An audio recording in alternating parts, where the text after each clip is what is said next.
What questions do you have? Any of these dimensions I need to clarify?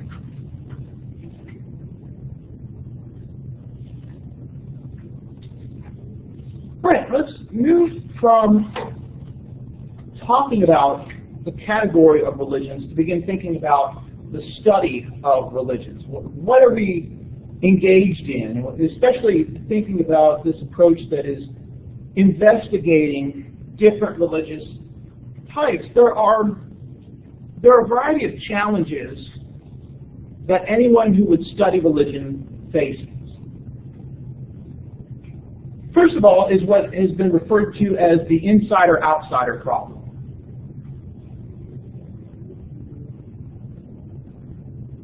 Essentially, the insider-outsider problem refers to the question of who is a better expert or who has more standing to talk about religious experience. Is it the person who is inside the religion, or is it the person who is outside, especially in kind of an academic setting? Now, on one hand, we would say, well, insiders know how things work. They can provide us insight on how this thing is done, how it feels, all those kind of aspects that are made up with being religious. But on the other hand, the outsider sometimes can notice things that people don't realize. Other forces that are at work that might be shaping certain behaviors or beliefs. Another tension, especially in the short time that we have here, is which is more important to pay attention to? Is it more important to pay attention to beliefs, or is practice more important? Which came first? Were the practices present and the beliefs came out of it, or were the beliefs there first and the practices came out of that? Simple example of this would be something like communion. Was it the beliefs or the practice that developed first? Now, in a sense, we'd say, well, Jesus is kind of doing both, right? This is my body, this is my blood, while he's handing bread and wine to the disciples. But in thinking about how it's practiced on the first day of the week, all the things that Paul talks about in 1 Corinthians 11, he's kind of condemning the Corinthians for their practice. You're not doing it right. Was there already, did they already have a shared pattern of ideas about the Lord's Supper, or is Paul introducing it to them? Right? So they've been practicing, and now he's telling them this is how you should be doing it. Or is it set out to the Corinthians, you should be doing the beliefs component, and then the practice gets messed up? And then finally, in thinking about religions, should we approach them and experience in a reductionistic way, or should we just spend time on the phenomenology, describing it? Here's what they say happened. Right? Here's how this supposedly feels when doing this ritual. Or do we try to find some sort of explanation? Well, the reason that this person claims to have spoken to God in the Waffle House is because of the bad syrup. Right? Do we look for those reductionistic, right? That it's a symptom of something else. Right? Psychology, sociology, it's family relations, all those kind of things. That's what caused this to happen. Or do we say, let's just describe what they believe, what they practice, and not really try to say this is what this came from. Now, probably what happens with most people who are religious is we want a phenomenology of our own religion while reducing everybody else's. Now, again, I don't say that to say all religions are true or anything like that, but it's just that kind of, we want to explain away Muhammad's experience of the angel Gabriel as being some sort of figment of his own imagination, the experience of being out in the wilderness, but we want to believe Mary actually was visited by Gabriel. Now again, I believe Mary actually was visited by Gabriel. I'm not entirely sure what happened with Muhammad, but I believe that he at least thinks that he encountered her. But in trying to look at other religions, we would be okay with certain reductionistic explanations, but when people try to explain or try to reduce our own religion, that's where, of course, we often find ourselves hesitant to allow those kind of things. And that kind of also gets into some other issues related to the study of religions, and a big question within religious studies is, why do religions exist? Why are there religions? Essentially, there are three major views about why religions exist. These are in no particular order. The first is what's often been referred to as the materialist view.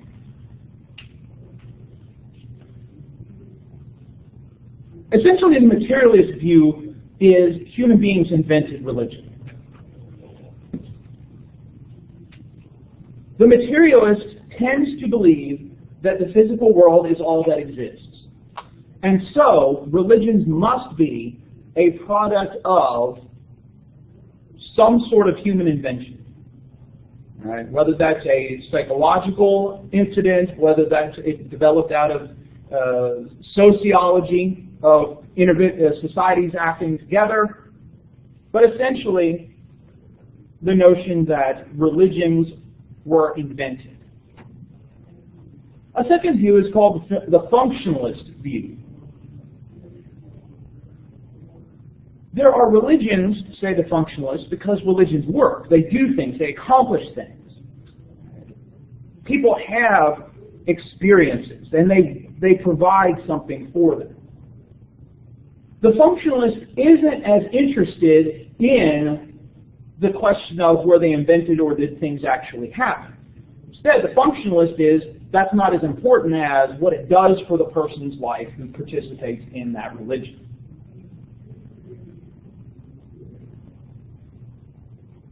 The third view would be the belief view. Religions exist because there is something out there that people have tapped into.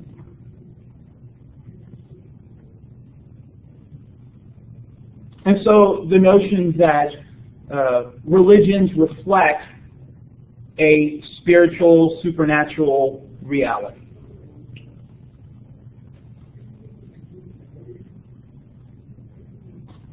In general, these are the three major views of religious studies scholars in thinking about religions.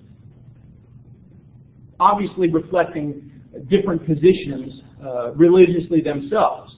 Most people who would be religious would tend to not be materialists. Right? They would tend to not say religions were invented, although you might find some that would engage in religion because of the communal aspects or the kind of kinship they might get out of it. But in general, most religious people are going to either be here or maybe even functionalists. So, why are there religions? Well, some say they may be invented, some say there's actually something out there. But again, on this origins question, where did they come from? And in thinking about the fact that religions aren't the same, how did they develop? Why do we have some monotheistic groups and other polytheistic groups and some that don't even believe in gods of a sort? Well, where did they come from? The standard anthropological approach is what we might refer to as the evolutionary perspective. Essentially, anthropologists, sociologists, and others in early years of studying religion in this way accepted notions of human origins in evolution, and then it said, well, if humans evolved, then human systems must have evolved as well, right? Our structures, our civilizations, and religion would be a part of that as well in the evolutionary perspective. And so many anthropologists have postulated that religions have developed through several stages, as societies have developed. The earliest stage in most of this perspective is what's known as the monostage. Mana is a Melanesian term from the South Pacific, and it refers to a spiritual power that permeates the universe. It is in no way a personal being. It is just a force that exists in the world, in the universe. Now the term mana, again, is Melanesian, but this concept is found in a wide variety of indigenous traditions. Whether that's Ashe in the Yoruba, whether that is Wanatu or Wakan among Native Americans, this notion of there is this spiritual power and you try to tap into it. Right? You try to harness it. But the assumption is, from the evolutionary perspective, is that as human beings, Homo sapien, developed and evolved, they began to get this impression that there was some sort of power to tap into. But eventually, that power began to be, as culture evolved, began to be more personalized in what's often referred to as animism, from the Latin for spirit. Right? So animate, to animate to make something move. So the notion being that eventually ideas developed of spirit beings that inhabited the universe, that inhabited the world. And eventually, again, evolution, right? So you have development. People started developing rituals to either appease these spirits or get them to participate. These could be spirits of animals or even plants, other living things, eventually maybe something like the ancestors. Out of animism developed, according to anthropologists, polytheism. So not, moving beyond these spirit beings to deities, powerful beings inhabiting the universe, but a multitude. Right? So you kind of start with this power, you get into beings, multiple beings here, but multiple gods, polytheistic. And eventually some societies evolved into henotheistic societies. Henotheism involves a plurality of powerful spirit beings or gods, but there is one God who is usually the creator, but it's the supreme being, the high God, who probably in most of the stories of these civilizations created the other God, right? So he created the universe and then created the other gods.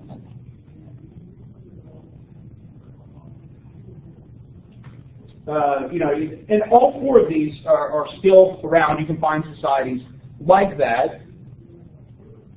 And then eventually the assumption is some societies evolved into monotheism. There is one God.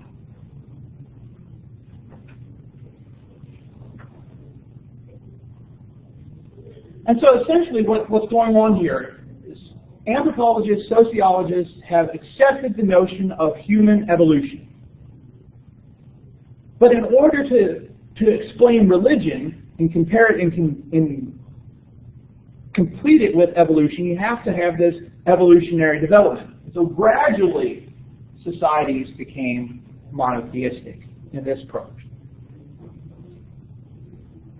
The alternative, and the one that Corderon lays out, he does talk about the evolutionary perspective, but the one he supports, the one I support, the one that probably most Christians would feel acceptable, is an alternative to the evolutionary perspective that actually works the other way, called original monotheism. The assumption of original monotheism is that there was originally one God. and that one God was worshipped by human beings, but gradually over time human beings developed other approaches, other systems, monotheism, polytheism, other approaches. So essentially, kind of taking this chart, trying to reproduce it here a little bit, there was original monotheism, which in one sense developed into monotheistic traditions, but through a variety of religious change also developed other approaches as people turned to alternatives to try and encounter or appease or control God.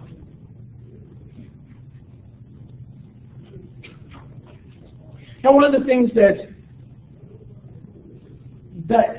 Qumran emphasizes that is also problematic about either perspective is that you find in a lot of these other religions notions of an original monotheism. Examples of where we could see an old tradition of monotheism. Holdovers. What do we mean? Well, the kind of things that you can kind of see in monotheisms, you also kind of see in some other traditions. Right? That there is one God, usually described with masculine qualities. And most of the traditions reflect a lot of sociological realities, although in more recent times there's a little bit more fluidity. That God lives separate from the created world. There's something distinct. He's extremely powerful, knowledgeable, created the world. It is God who sets the standards for good and evil. And those human beings that God created exist in a variety of relationships to God, many times alienated from God by disobeying those standards, but God provides a way to be reconciled. Qumran does list those, and they are on Blackboard, so in case you don't get all of that.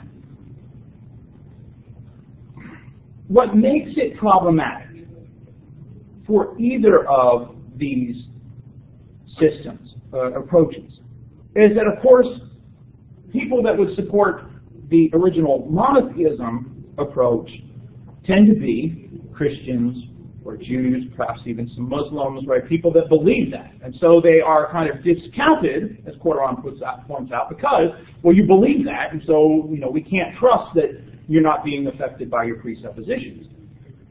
But on the alternative, the problem with going the evolutionary route is that as people began to study religions, those kind of things were already in place.